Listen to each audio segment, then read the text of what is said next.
तर राम राम मंडळी, मी तुमचा लाडका सौम्य. तर आजपासून आपण डेली व्लॉग सुरू करणार आहे.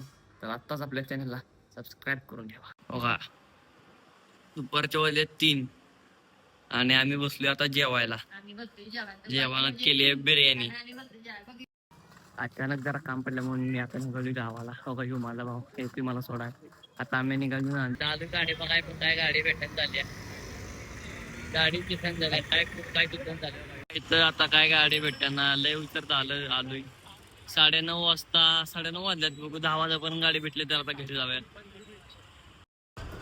तर आता मी आली आहे बस. तर आता बसमधून बघू किती वेळ लागतो आपल्याला कळंबोलीला पोचाय. कळंबोलीला पोचल्यानंतर आता आपली गाडी आहे.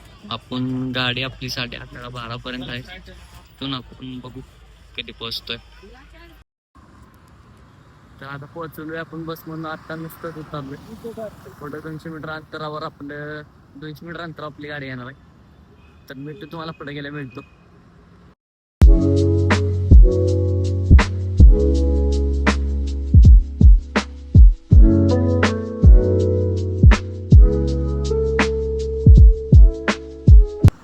तर आलोय आता इथं उतरलोय हॉटेलवर.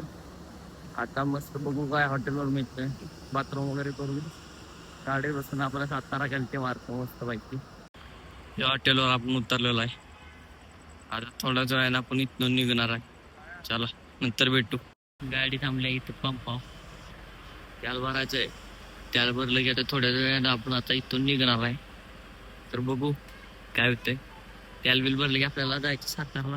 आता वाजली बघा, आता 12:25 झाली. आता 12:25 झाली. आपण सकाळी 5-6 वाजेपर्यंत साताऱ्यात असेल. बाकीचे ब्लॉग साताऱ्यात गेल्या. नवीन माणसाला पुढे बघू शकता. अशा प्रकारे नवीन आपल्या सरकारने मुंबई ते सातारा जाण्यासाठी बोगदा बांधलेला आहे. तर बघून आवडला तर लाईक करा, नसला तर बघून घ्या.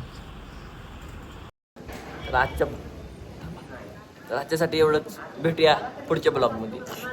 राम राम.